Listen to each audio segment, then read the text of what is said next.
What's up, my wizards? It's Dev, Mtg. We like it, a magic, all those things. And today we're going to take a look at some of the best games from Mardu Knights' testing period. Show you how this deck runs a little bit. I promise you some gameplay, and I hope that I can do this with every deck that I put out this season. We'll see how the Arena wildcard game flows, but I should be able to do this with most of the decks that I put out. And I'm excited to show you some Mardu Knights gameplay because this deck did turn out a little bit better than I thought it was going to. It's like, oh, mana's going to be a problem. In some games, the mana is a problem, but for the most part, things ran pretty smoothly here. And it turned out to be a pretty fun and efficient and effective deck. So let's go ahead and look at some of the games from testing here. Starting out, I think this game is against Mono Red, and it's one of the better examples of how this deck is supposed to play and some of the tricks that are kind of available to it. Now, we started with not incredible mana, right? Just 2 Godless Shrines and a Tournament Grounds. Now, you really want to start off with, if you can help it, 3 different lands in your opening hand that all produce different colors, but this is still easily rockable. We can start with an untapped land on turn 1, don't have to pay any life if we don't want to.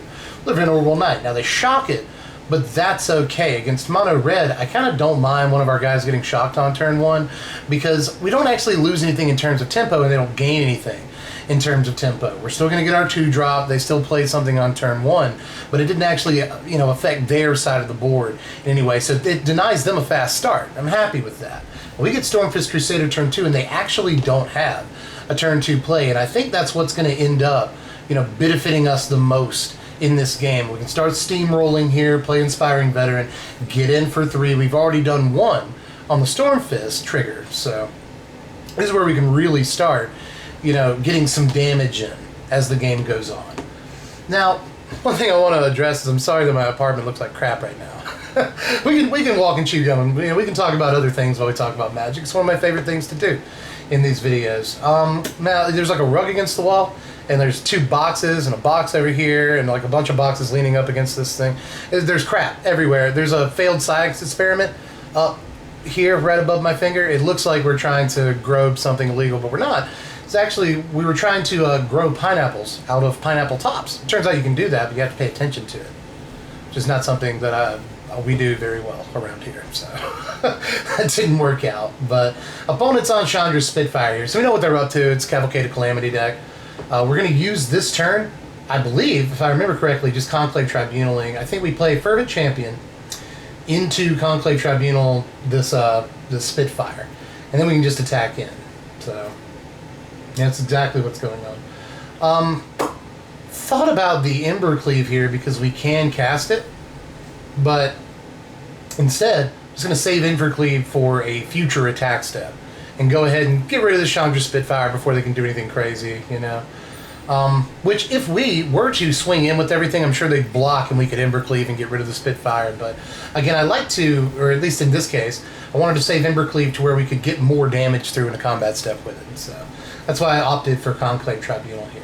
But anyway, back to my crap apartment. It turns out that we're moving in like 3 days, I think, at the time of recording. We close on Monday. We're moving into a house, and we're able to do that because of a program we have here in Georgia called Georgia Dream, where if you make under a certain amount of money a year and you live in a certain part of the state, which we do in this case, then you can get up to like $15,000 in a grant from the state for your down payment. So like we had a little bit of a down payment put together, just a tiny bit, but it turns out with this program that we didn't even have to put like any money down towards the purchase of the house. So if you're in Georgia, look up Georgia Dream because it's actually a great path forward for first-time home buyers. I think you have to be first-time, and there's FHA loans, sort of Federal Housing Administration loans mixed up with all that. But turns out, at the end of the day, our mortgage payment is going to be higher than our rent, but I anticipated that. But in exchange, we didn't really have to put anything down on the house. So it was pretty sweet. We move into a house we close on Monday, we won't move in until Wednesday. So that's why my apartment is all topsy-turvy. But by the way, don't worry, you won't lose the couch. I plan on uprooting the couch, taking it to the new office and all that. So don't worry if that's what you're worried about. But anyway, some things have happened in this game. We lost an Inspiring Veteran to a shock. Opponent played the land that gets you a 1/1 in mono red, and they played a Fervent Champion. So things have started to develop here, and this is a key attack step because we're coming in. We thought they were going to double block or just block both of our guys here, but instead they leave Stormfist Champion to get through. So what we're going to do is Embercleave Stormfist Champion and bring them down to like 1 before it's all over. I feel like just trading Fervent Champions and getting in 8 damage was probably the right play here. We can Knight of the Ebon Legion. It gets a counter as soon as they go, so we pretty much got the game sewn up unless they can remove both creatures right now. But even if they can, Stormfist Crusader, play it next turn, equip Embercleave, and then, you know, they have to have another removal spell. So again, things are sewn up here, and it's mostly due to Embercleave. The card is extremely powerful. I tried to get across, and I'd like to play more than a couple of copies of it, but you see more than one in the game, and it's kind of a feel-bad, you know? So I really don't think the deck can play any more than just 2 copies, but I mean, you want to see it like all the time. It's not hard to get enough Knights in to where it's easy to cast. I mean, even just then, we're only attacking with a couple of Knights. We still cast the thing, so, you know. Excuse me. And Stormfist Crusader actually did play a key role in getting all of these cards for us this game. And it did get our opponent some cards too, but we were able to capitalize much more easily, you know. They're playing these cards like Scampering Scorcher. The thing costs 4 mana. I mean, yeah, they get to draw more cards, but they had to like tap all their mana to cast one of the cards they drew off of it. So, again, Stormfist Crusader now just finishes the game off for us. And they took a really long time in their last turn. It's, you know, because I don't know if they knew they were about to die to a Stormfist Crusader. But in any case, we're moving on to the next game here. This one against Beyonce, which I'm truly honored. I am. In any case, this game, I believe that they're playing some sort of mill strategy, but we don't quite just eat them alive here. But, you know, here in the lower ranks, because right now, if you hadn't noticed, we're bronze. I didn't play like at all last season. Right before rotation, I was playing like a lot of Gran Turismo 2. At the time, you know, I was trying to kind of cleanse my palate of Magic for a minute there and just kind of, you know, refresh in a way. So I didn't play much last season, and I went all the way down to bronze. So I'm this whole testing period where we eventually get to silver in this testing period, but most of this testing period was bronze. But here at the lower ranks, you'll catch a lot of decks like this self-mill deck, and you'll just completely run through them, you know. Knights pun intended, I guess. But even a 0/4 blocker like Wall of Lost Thoughts here just isn't really too much of a concern for this deck. I mean, you see our hand is freaking stacked. We even got Smitten Swordmaster here. Do a little bit of damage later. Although I think, if I remember correctly, there's at least like a game in here where I misplay on Smitten Swordmaster. Like I could have killed them that turn, but instead I let them live a turn and cast something else.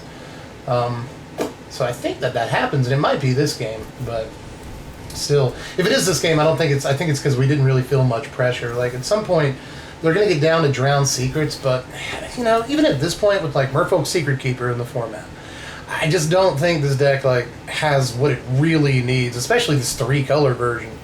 You know, I'm not entirely sure what they're doing in Grixis. I mean, it might be something cool, right?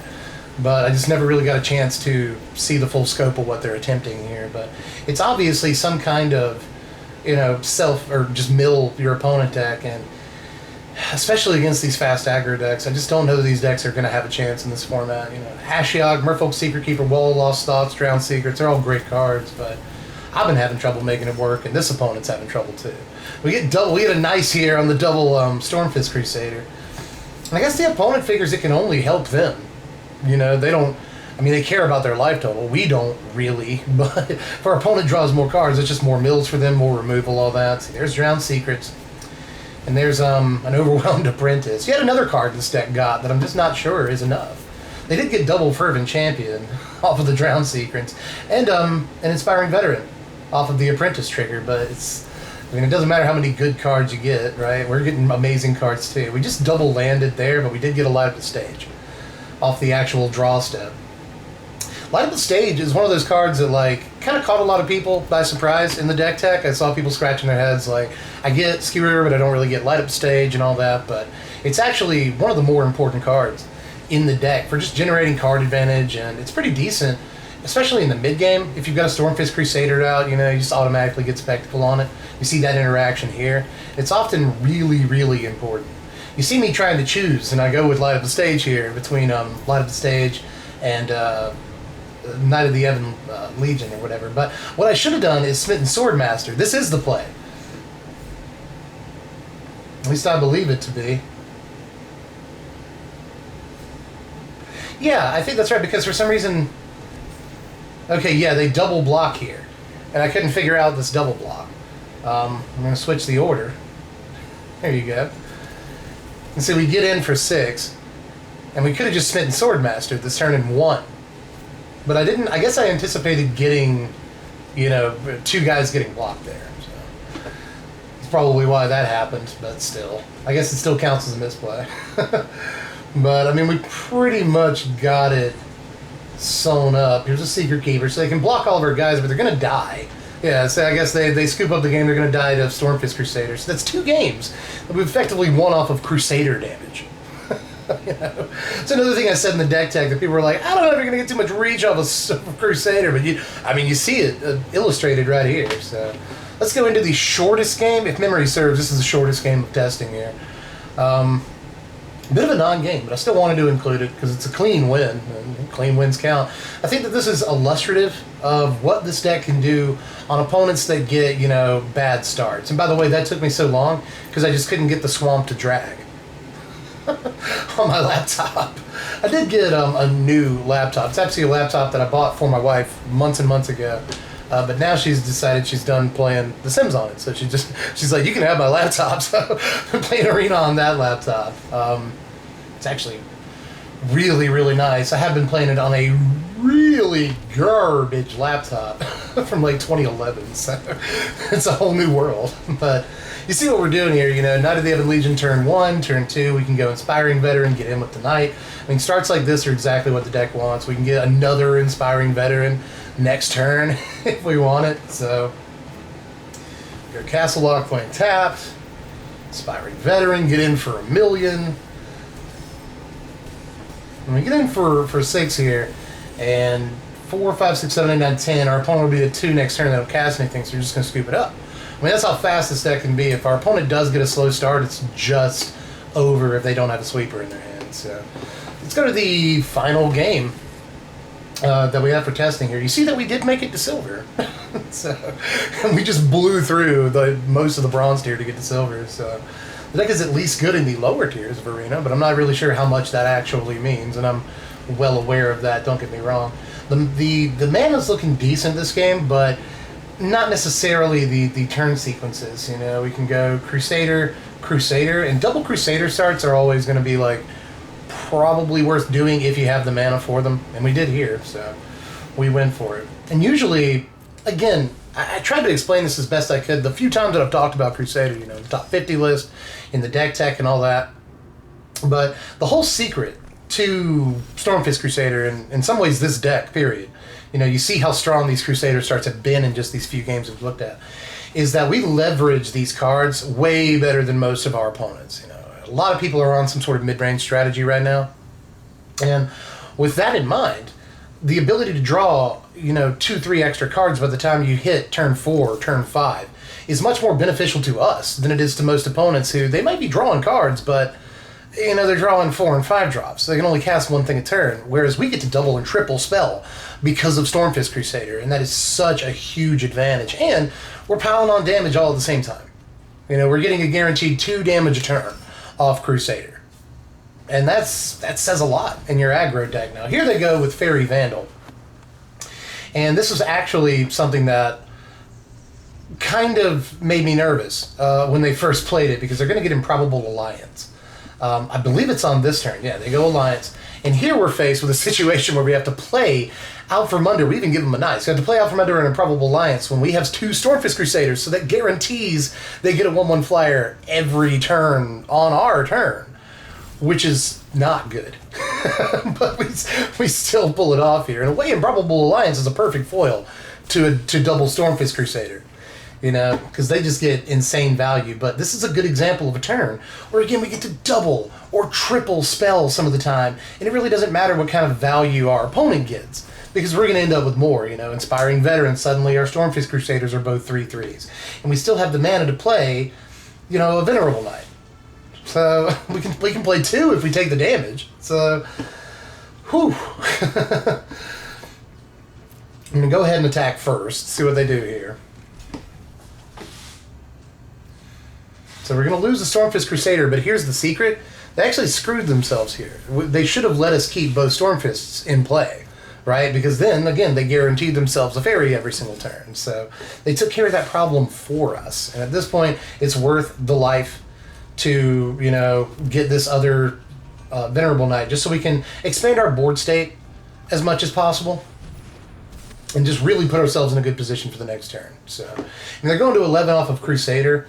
10, 9, 8, 7, 6, 5, 4, 3, 2, 1, 0 if we get through on a clean attack step. So, I mean, they have to do something this turn or they're just done. So they go another Improbable Alliance, which isn't necessarily, like, game-winning unless they have, Lava Coil will really help. But what would have really been nice is if they had, like, that new Tormenting Voice or something. You know? But at this point, they're tapped out. So we can do pretty much whatever we want this turn. You know, so we go Venerable Knight. Then I believe we, we curry favor here. Just to swing the life a little bit, put him at 7. I'd really like to have double black on this turn. That could really help out. We could either go, you know, double curry favor or play a Knight of the Ebon Legion into a curry favor. That would have been much nicer, but, you know, it still didn't end up mattering in the end, really. So, you know, opponents at 3, we can put a counter on Stormfist Crusader, which is almost always the creature you want to put a counter on. Especially in this situation. You know, you have multiple Venerable Knights out. I almost never want to put a counter on a Venerable Knight, because then it feels like I get cheated when the Venerable Knight dies. Right? But that was the last game right there. Opponent decided to scoop it up on us. So, you know, 4 wins right there for Mardu Knights, and I think they're fairly illustrative of what the deck is trying to do. You know, leverage Stormfist Crusader for advantage as quickly as possible, double and triple spell on certain turns, and we finally got some real value out of Curry Favor in that last game. You know, it really shows you that when Curry Favor can just deal 4 or 5 damage all at one time, it can really sew the game up for you. So I hope that this was helpful, and of course, if you wanted to check this deck out, link in the description to TCG Player to pick up any pieces that you might need, or build it on Arena and stomp through the first few tiers at the very least. But I mean, we've done some pretty good work with this deck so far in testing. That's not all the games; those are just some of my favorites, and we can't be here for 2 hours looking at Mardu Knights games. But again, those are indicative, I think, of mostly what the deck is trying to do, and I hope this helped out to kind of give you an idea of what this deck is and what it does and how good Stormfist Crusader is too. If there's like one takeaway